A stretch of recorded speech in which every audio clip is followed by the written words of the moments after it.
Nalanda સ્કૂલથી બુરાવાવ bridge સુધીનો રસ્તો 5 વર્ષથી બિસ્માર હાલતમાં છે ત્યારે સ્થાનિકોએ તંત્રને અનેકવાર રજૂઆત કરી છતાં કોઈ નક્કર પગલાં લેવામાં આવ્યા નથી।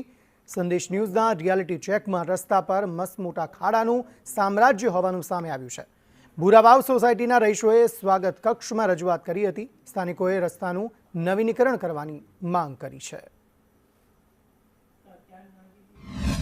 બહુ ઊંચો બનેલો છે, ટેન્ડર મુજબ બન્યો નથી કે જે ખોજ્યા વગર જ બનાવેલો છે। જૂનો રોડ કાઢવો પડે એ કાઢ્યા વગર જ બનાવ્યો છે। એનાથી સોસાયટીના અંદરના જે રસ્તાઓ છે, ઇન્ટિરિયર રોડ એ નીચા થઈ ગયા છે અને ઘરોમાં પાણી ભરાય છે। ઘરોમાં પાણી ભરાય છે એટલે ઘર વખરી બગડે છે, નુકસાન થાય છે લોકોને, ઘર સામાનનું બધું, અને વ્યવસ્થિત રીતે પાણીનો નિકાલ થતો નથી। કાયમી નિકાલ માંગે છે પણ આજ સુધી એનો કાયમી નિકાલનું સોલ્યુશન કર્યું નથી। હાલમાં રસ્તામાં ચારે બાજુ ખાડા ખપચા થઈ ગયા છે। ભવિષ્યમાં કદાચ 10-15 દિવસમાં ચોમાસું આવી જશે તેવી આગાહી પણ થઈ ગઈ છે।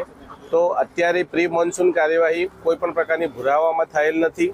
રસ્તામાં ખાડા હોય છે અને ઘૂંટણસમાં પાણી ભરાવાને કારણે દર વર્ષે ગાડીના અકસ્માતના પ્રશ્નો થાય છે। લોકોના ઘરોમાં પાણી હાઈવે પર ભરાઈ જાય છે, બહાર નીકળી શકાતું નથી। તો અમે નગરપાલિકાને અને આગળના સત્તાધીશોને ખાસ વિનંતી કરીએ કે બામરોલી રોડ પર જે રીતે કામ થાય છે તે રીતે ભુરાવાના રહીશોને પણ આ સુવિધાનો લાભ મળે।